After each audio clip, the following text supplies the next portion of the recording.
You've got to be able to make plays on the edge.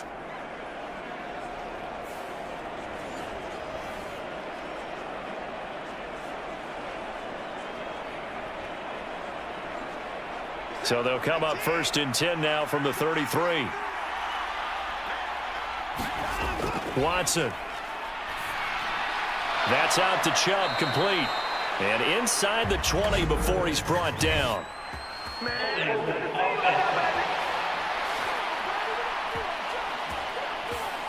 That hold coming from the left side of the line. Hands got caught in the cookie jar on that one, and the flag came out. Penalty against him.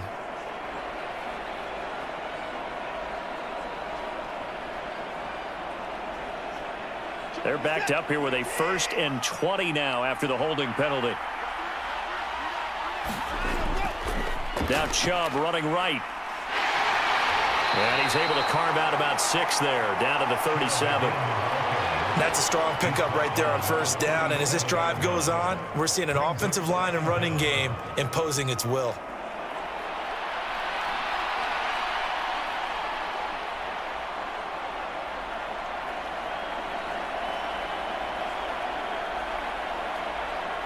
Second and 14.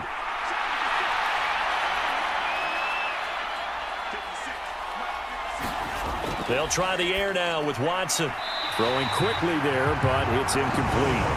They'll put a check mark in the box where the defense coordinator was saying, how well can we stay with these receivers if we're in man coverage?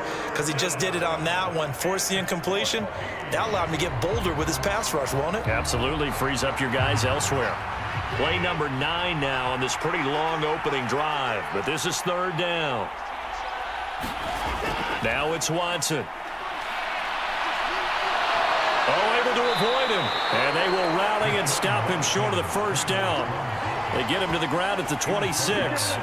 A solid run of 11 there as he tucked in and ran, but he's still short of the marker, and it's 4th. That looked great when he first took off because, in my mind, there was room to run, and he had the marker in his sight. But I certainly didn't expect him to close so quickly, and neither did he. They got to him just in time, and now that forced him to make a decision with his 4th down call.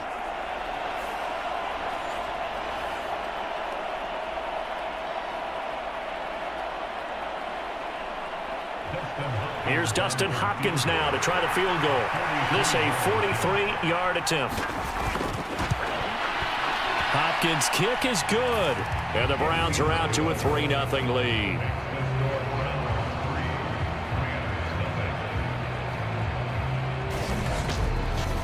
Even though they didn't find the end zone, they have to be pretty pleased with how they moved the ball on the ground because we know that that was one of their big goals in this game. And that really goes through the entire offense because when you're running the ball effectively, just about everyone's involved. It's not just the guy carrying the football. It's everyone blocking for him, both inside and on the perimeter.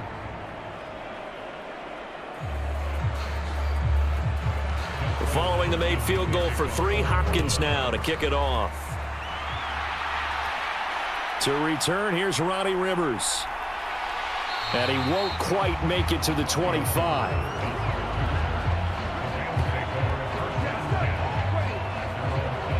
So out come the Rams now for their first possession. They'll be led out by a former Pro Bowl quarterback out of the University of Georgia, Matthew Stafford. And Matthew Stafford was taken 1st overall in the 2009 draft, and he certainly played like a top pick. Throughout his career, he's been one of the most prolific passers in the league, and there's no reason to believe he's going to slow down his production anytime soon. Not only that, he's also one of the tougher quarterbacks in the league as well.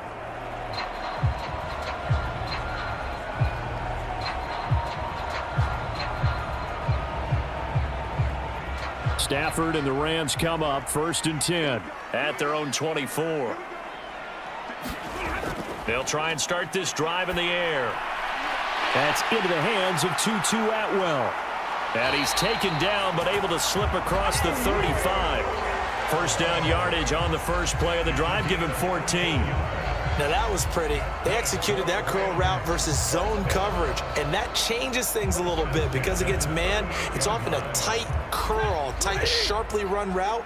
Against zone, you're just looking for that open spot, that dead area, so you may curl it a little bit wider just to get to that place. And usually a tight window. He fired a bullet in there for the completion. To about the 40-yard line. Oh, Oh, that's a real nice job there by the defensive front. They just engaged and held their ground. But how about the guy who made the play? We often talk about whether they take a good first step or not. Many times you just don't take any step. Just get your feet moving, get your body going, and then once he made the read, he was able to make the play. On second down, here's Stafford. He'll get this complete to Cooper Kupp. And he'll take this to the other side of midfield before going out of bounds. Stafford to Kupp there for a Rams first down. I think when they look at their offense, they think to themselves, weapons everywhere, and they want to move the ball around. They want to spread it to different people. But you absolutely know they want to get this man involved as well, and that's what they just did on that play. Now a first down throw, Stafford. And that is caught on the right sideline, but out of bounds, says the line judge. The throw took him a little too far. It's second down. This could be the start of a nice stand from this defense now after getting walked backwards on this drive. Come through with another one here, and you have them staring at a 3rd and long, and that puts the defense in a position to dictate to the offense. Second and 10, Stafford again. That's caught. Puka Nacua. 9 yards, and that leaves him just short, so it'll be 3rd and less than a yard. Great change up there on the route and got that inside release, made it a successful pitch and catch. So the first thing you want to do is have him thinking that you're going outside, make a move in that direction. Then you really don't run the route against the whole body of the defender. You run against a half of him, and the inside half, and he took it right across his face, got inside, and won that route in a big way. And he is going to have a Rams first down, as that'll be a pickup of about 5 as they convert on 3rd and inches.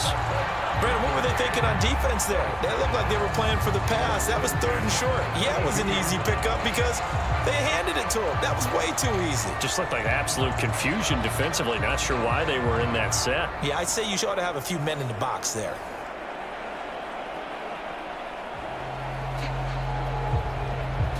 From the 32 now, here's 1st and 10.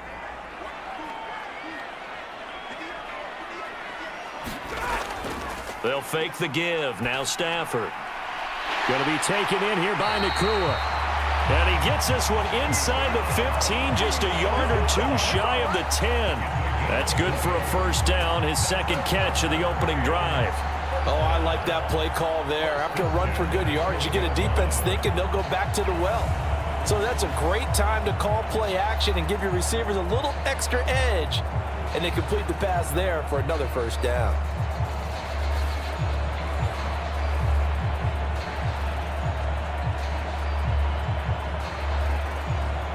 From down at the 12, it's 1st and 10.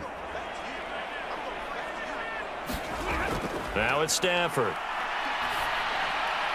Open man right side is Kupp, complete. And it looks like he'll be just a yard shy of the 5 here as he's out at the 6. Call it a gain of 6 on the play, and that will bring up second down. One thing you're hoping for when you run drag routes, you're able to hit a receiver in stride, and he can pick up a lot of yardage after the catch. But in this situation, the defense was effective, able to stop him before he could get a good head of steam going. They're going to go with a tight end here on the running play. And the Rams are going to be set up with a 1st and goal. He couldn't quite reach the chalk, but they'll have it at the 1-yard line. Some good strong running right there, some power and some explosiveness just about got him into the end zone.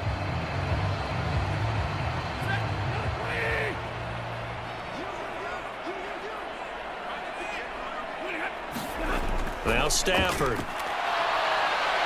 Under pressure, down he goes. Sacked at the 10. In for the sack, Myles Garrett.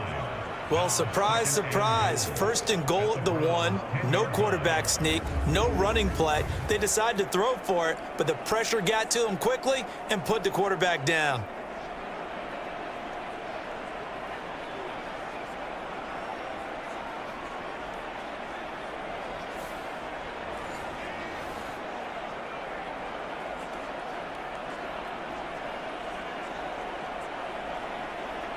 Moved back to the 10. They'll try on 2nd and goal here. Up the middle, it's Williams. And the stop will come inside the 5 at the 4.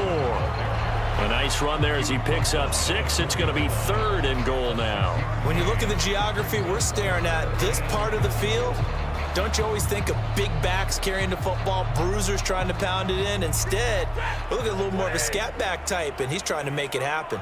Yeah, they went with the elusive, slippery guy. Couldn't get in there, though. Oh, the ball comes out on the hit, but they'll say it's incomplete. The Browns' D locked in on 3rd down, brings up 4th. They're bringing a lot of pressure here already in the first quarter. Already sacked him once. How to get in there and knock another one away. You think maybe that Tucker rule being gone makes defenses a lot bolder? Yes, indeed. That time, lucky that the arm was going forward, incomplete pass. So on 4th down, Sean McVay going to send out the field goal unit. From the left hash, a chip shot here. And his kick is right there. It's good, and that will tie us at 3-3.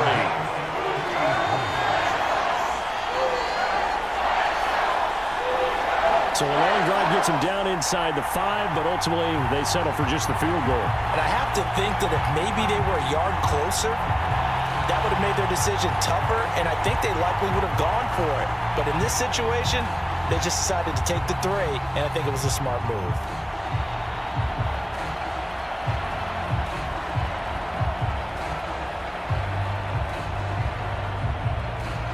Each team with a possession, each team with a field goal as the kick is away.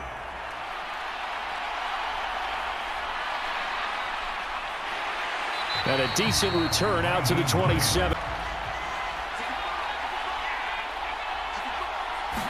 Looking to throw right away is Watson. And his first look is incomplete.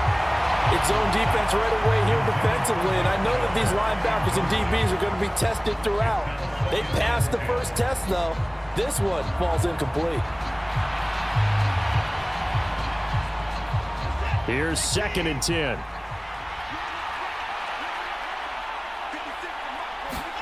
Here's Watson.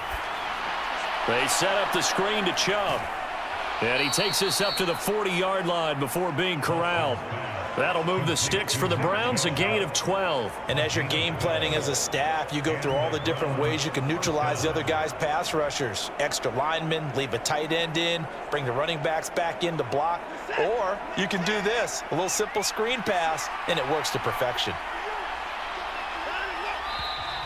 Now some movement before the snap.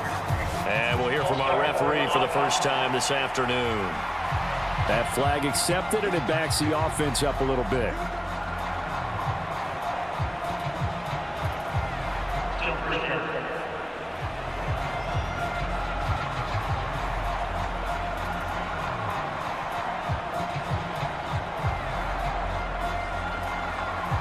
A full start backs him up 5, 1st and 15. They give the Chubb out of the gun. And he's got it up over the 40 to the 41. They get the penalty yardage back plus a yard. 6-yard gain, and it's 2nd and 9. A quick burst there, and he nicely bit off a pretty decent gain. Now we're at the 41, 2nd and 9.